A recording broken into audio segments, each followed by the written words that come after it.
What's up guys, welcome back to another video. Hope you're all doing well today, and finally I'm home from my mini vacation, and of course something really epic happens one away. We have got some updated factory bikes. You guys have been asking me on every single video to play on these, and I've just not been able to. I've not been home, so finally I'm home now. I get to give them a go, and the reason I'm very excited for this KX right here has got to be my favourite bike of all time in terms of the looks. I love this bike model. Like, I would love to own one of these in real life. I think it's amazing. Now, one thing I want to mention before we start is I couldn't see anything on the mods post about this. I don't know if all of these different 252 strokes all handle the same, or if they've all got their own unique characteristics. So for JMerts, for the other guys at 1110, D-Mills, etc., if you could let me know that information, I would really, really appreciate it, if they are all different and unique, or if they're more in line with each other. And let me know if you want me to try any other bikes, because I'm just going to be trying the KX252 stroke only today, just to get a general feel, but I'm very, very open to going through the others at a later date. We've got, I believe, some new 125s as well in here, if I'm correct. Yes, I am. So we'll try the 125s at a later date. But 252 strokes today. I've been informed that apparently there's a whole new set of tyres too, which just realised, let me double check they are actually in my game, because I want to make sure that I get all this right and correct. If you've been putting off buying that new MX gear, or you're just looking for some new daily MX related clothing, then head on over to fxrracing.com. Code MXPR_Lins15 at checkout will give you 15% off all motocross and lifestyle products. This code is applicable to the European, Swedish and Norwegian websites, and not Canada or the USA. And whilst I've got your attention, you may as well subscribe to the channel. It's just one click of a button and it puts a big old smile on my face. Hope you enjoy the rest of the video. Right, they are in my game, I can confirm. So in terms of just tyre, I could be completely wrong in doing this, but I'm going to go for the same sort of setup that I usually go in terms of OEM stuff. I've never tried these tyres before, but I do know that in terms of just how the bikes feel in general, tyres are as much to do with it as the overall bike's geometry and physics themselves. So it's actually really cool to see the factory guys going to the extent of slapping some factory tyres in here, and I'm very curious to see how it feels. Now, in terms of track, I thought probably best if I play the track that I'm probably most recently familiar with. So we're going on round 10 of the 2023 aerial outdoor season, which is Budds Creek, aka Mechanicsville, aka Maryland. The track of many names, whichever one you want to refer to it as. I usually just go for Budds Creek. It's the easiest one. And I had a really good time on this track on the aerial race last week, because I went 1-1 in NA and EU, which I was really happy with. I suppose it's dubskis these days for me are quite a bit of a rare commodity, so when they do happen, like, very, very happy boy. Straight away, that you might think, oh, he's just crashed, what else going on?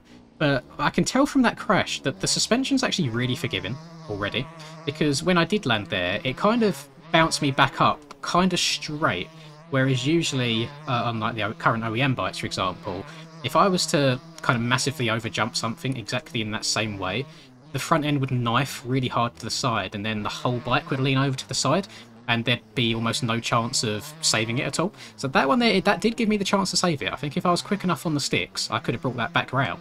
So already, we're loving life so far. Bike is, in terms of like sound mod and everything, just, you know, standard 250 two-stroke sound mod, so nothing out of this world here, but it's not broken, so why even try experiment and going a bit further?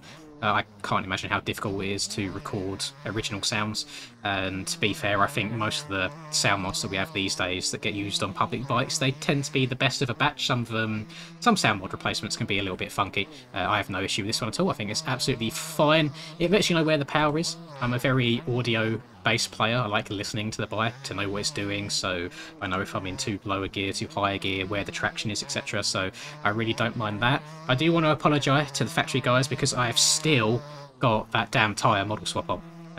Which makes the tyres go all white, which I like to call the cummy tyres. So I apologise for that. This isn't like an issue with the factory bikes at all. This is all on me. So if you don't have this same tyre model swap as me, you should have no issue whatsoever.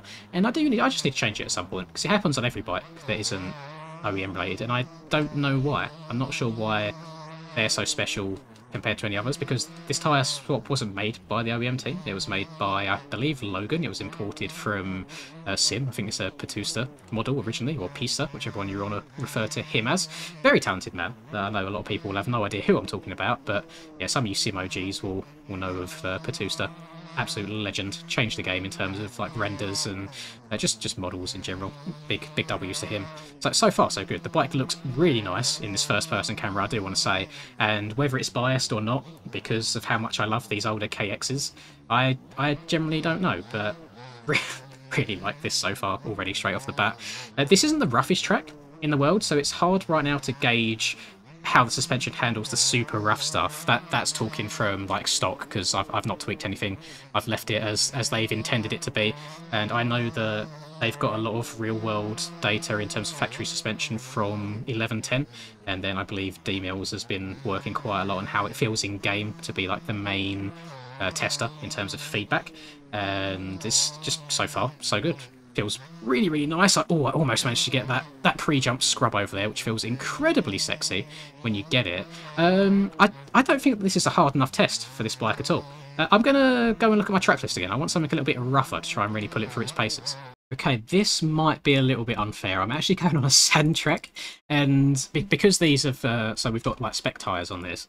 There's no differentiation between like sand tyres, mid-softs, etc. So I'm not sure the best tyres to use for this. This bike model, by the way, I don't know if you can see in the background, it does have dirt pre-built onto it, which is the only negative I can say so far. I do like to have a really like clean bike. So if there are any updates to these bikes in the future, boys, please give us the option to have no dirt on the bike at all. I know that's very nitpicky, but I do really enjoy having a clean bike in this game, especially for screenshots and things like that. I think it just adds to it overall. What options have we got in the garage here? Because I've not touched on anything at all. I'm not touching this page. I know nothing suspension-wise or drivetrain. We got like no different mappings at all. So it's okay. It's just run what you brought and hope you brought enough, as the saying goes. So I've hopped on the Honda. We're going to see if it feels any different to the old KX at all, or if it's much of a muchness. I think in regards to 252 strokes as a whole across the board, they're very odd bikes in general, because I love riding 252 strokes. I think my favourite one in the game at the moment, without spending too much time on these ones, is the Fantic 252 stroke. There's something about it that just feels nice. It feels like you're on one IRL, you can hang it out as much as you want, and it kind of holds you there. Now, I wish that we could race them more than we do. We had that one-off event at Washougal where we could race 252 strokes against the 450s, but it ended up not really being worth it at all because the bikes feel so underpowered. But then there's really weird situations, like I can't remember the exact round. It might have been, it might have been the last round of Supercross, to be honest. But for whatever reason, Stone Rider let us ride 252 strokes in Soupy, and I think I got P2, which was really odd. Like, because you'd think Supercross would be the most important to have as much power as possible, but it handled really, really well. Same as that just handled really well there. I overjumped that triple a lot, and there was a slight twitch there. You saw the twitch happen. However, it straightened itself up again straight away, so big old W. There was no horrible tank slappers. We didn't wobble our way up the start straight for like 2 minutes, so far so good. Like, really good stuff, and we are on a sand track here, and with the same spec tyres that I was running on the previous track with... Actually, I think I've got 90 on the front here rather than the 80, but then I've got 120 on the rear. Traction seems fine. Traction seems really, really good. I'm not sliding out anywhere. I'm going to try and push limits a little bit in this flat corner here. I'll probably slide out, but this is more of a test than anything. Let me crank her all the way over. So it was front end that went before rear. But, and this is a big but, and I cannot lie, the bike turned incredibly well. So with the 450s, for example, on this track, when I remember, I'd really struggle to get the bike turn in this corner. It would just want to go straight, but I can really lean this bike over without feeling like it's going to kick out on me on any second. So it feels very, very comfortable. So massive W's so far. From one bike to another, KX to Honda, they feel very similar right now. Again, I don't know if they've gone to the extent of making all these different bikes feel different to each other. I don't know how much experience they have riding all of these different bikes IRL, because I've never ridden any of them. I've never ridden these older 252 strokes. I've never actually swung a leg over a 252 stroke my entire life, although I think I would quite like to. I think whatever bike I go next, I think it's either going to be Honda 4-stroke in terms of buying bikes IRL is they're going to be Honda 4-stroke, or it's going to be some sort of 252 stroke. Probably most likely the Yami. In all fairness, I am a bit of a Yami fanboy IRL, so it might stay on brand, so to speak. And I think a lot of my my sets of gear that I have in real life tend to work with the Yamis a little bit better. But I definitely would like to ride one. I think my issue is, and the reason that I've never gone down that route before, is I know they're a handful to ride, and for someone like me who doesn't ride very often, arm pump can be a bit of a bitch. Not gonna lie to you. On a good day, I'll get through like 4 laps and then I'll be hanging. So yeah, 252 stroke would probably make that worse. Although I've got a theory, and this is a little bit off topic from these factory bikes, but you can just watch me playing at the same time and form your own opinions on them.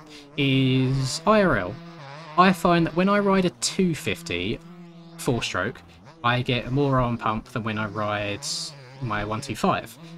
And I've got theories behind that, because a lot of people say, oh, the 2-strokes are harder to ride, so your arms will get stiffer. But I think I'm more like loose and mobile on the 2-stroke. Like I'm moving about a lot more, I'm using the clutch more, for example, so like my fingers are working more, which is kind of getting the blood pumping through the arms a bit. So for whatever reason, I actually a lot of time ride my 125 the same speed as my 254 stroke, which kind of sounds weird, but I think some people are just 4-stroke riders, some people are 2-stroke riders, and the reason I went down the 4-stroke route in the first place when I was younger was just from a competition perspective. You know, I'm not an amazing rider, never claimed to be. I get people pop up in YouTube comments here and there and saying, yeah, but can you do this IRL, blah blah blah. I was like, no, I can't. I never said I can. I'm aware I'm very, very mid IRL and good in a video game. That's is what it is. But I've never felt super, super comfortable on a 4-stroke ever. I don't know what it is, like in corners or whatever it may be, I feel like I'm so much more at home on the 125. But yeah, the reason I switched was from a competitive standpoint. When I was younger, we have tracks, or it's not as grouped as it is in America. A lot of it's open stuff in the UK, especially at like just a intermediate level when you're not going pro, for example. Like I'd be on the gate on my like 2008 Yami 125 and lining up next to absolutely brand spanking new 450s. And you're never going to get a good start against 450s, and it was a pain in the arse, and I was always having to try and work my way from the back, so that's why I went down the 4-stroke route. But now I don't really race anymore, and I'm just doing it for fun every now and then. Maybe we'll go back. Let me know. Let me know what you think. Of course, I also need to buy another camera to record any real-life stuff at some point. My GoPro just fully gave up on me. I mentioned it a few times, but there's still people that might not be aware that ask for some real-life footage from time to time. I just don't have a camera, and it's a couple £100, and since I don't ride that often, it's like, does the cost of the camera kind of work itself out in terms of ad revenue over a period of time? And the answer is just no, unfortunately. Maybe if I do another donation stream at some point, we can kind of set that as a goal. And I've also been wanting to do one for like a VR headset. A lot of people want to see some VR content on this game, which could again be really, really good fun. So I'll consider that. I'll keep that in the back pocket. I'll keep that as an idea in the future. So maybe we have like a certain stream where the target is either the cost of a GoPro, or what's the other one? I think is it an Insta 360? I think people say Jeff Walker uses an Insta 360 and it looks really good in terms of footage. So one of them two, and then even further along the line we'll think of looking at maybe like an Oculus VR headset, because there's a few people that I know that have them and say it's really, really good fun. Aiden being one of them, Dio is another one. So maybe we'll see. To get back on track, more on topic in terms of these bikes, I'm really enjoying what I'm feeling. You know, it feels smooth, it feels predictable, it's got a good amount of power. Like this triple in here in this sand roller section, I mean, depending on the level of a road, sometimes you really struggle to get through it on a 450. So to be able to get up and over it pretty cleanly on the 250 is quite impressive to me. I've had, bearing in mind we're on a sand track here, I've had no weird and wonderful front end moments at all. It's all been very, very planted. In situations where I've massively overjumped something, landed flat, it's given me that little front end twitch that you would expect, but then it's straightened itself out afterwards. So it's not caused like endless like floppy arm syndrome, which really, that's one of the most aggravating things in this game for me. It's like, even IRL, even with my 4 laps and then getting arm pump, I'm pretty sure I haven't got as noodly arms as my guy in game does.